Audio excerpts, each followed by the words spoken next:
Baringo, Governor Cheboi alikuwa ananipatia help nikiwa university. Karibu sana. Your Excellency, the President of the Republic of Kenya, His Excellency William Samoei RUTO, Your Excellency the Deputy President Mheshimiwa Rigiji, viongozi wote ambao tuko pamoja hapa kuswali siku ya leo na kushukuru Mwenyezi Mungu kwa yale yote ambayo yamefanyika, mahubiri wa kanisa na waumini wote, hamjambo. Tusalimiane hewani. Bwana asifiwe. Mimi nimekuja hapa kama jirani, gavana jirani. Wesley alinipigia akaniambia mimi nataka ukuje unikaribishie rais. Ndio nimekuja rais kukukaribisha kwa sababu mimi ni gavana jirani. Na sina maneno mengi. Leo wale viongozi wameongea mbeleni, mimi nashukuru hawa kwa yale maneno ambayo wamesema. Ningependa tu kuongeza kwamba yale mahubiri ya Bishop Kimengich ambayo ni bishop ni wa kutoka huko kwetu, lakini yeye ni bishop wa region hii, yameingia roho zetu sisi watu wa Kerio Valley. His sermon is the prayer of the people of Kerio Valley.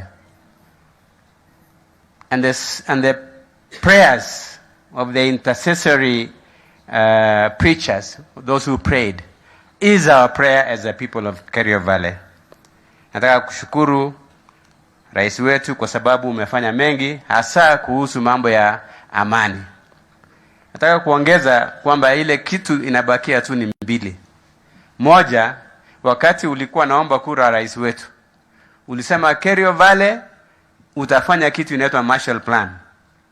I want to tell you, Your Excellency, that Marshall Plan has begun, especially with the CS for Roads and Public Works, ambaye anaanza mambo ya insecurity roads na mabarabara nyingi katika sehemu hii ya Kerio Valley. Tunashukuru sana, tunasema tusaidie yeye kwa kupatia pesa. Unaamuru tu PS wetu wa Treasury aangalie maneno ya Murkomen ili mambo ya mabarabara katika hii Kerio Valley imalizwe kabisa.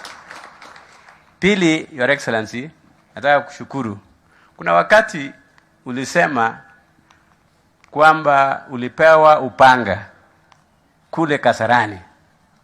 Na ukauliza, mnafikiri hiyo upanga ni ya kukata mboga? Mimi nataka kuwaeleza wa Kenya kwamba hiyo upanga sio kukata mboga. You are the commander in chief of the armed forces of Kenya. We want you to use that sword to command the security forces to bring back security in Kerio Valley.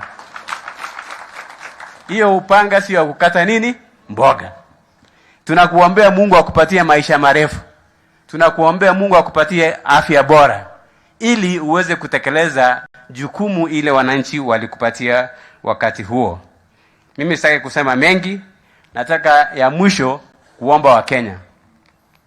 I want to appeal to the Kenyans, our fellow Kenyans, that Rome was not built in one day.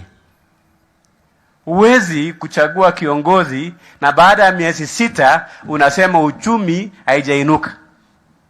Umepatia kiongozi na serikali ya Kenya Kwanza uongozi in 1 year you expect miracles to happen. It takes time to transform an economy. Mwaka moja is not possible for you to start judging us. Kenyans know that the president has been leading this country for only 1 year.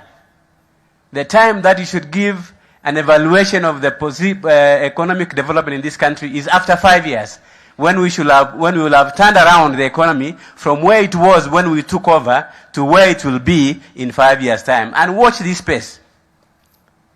All the strategies that have been put in place by His Excellency the President Kenya Kwanza shall come to pass.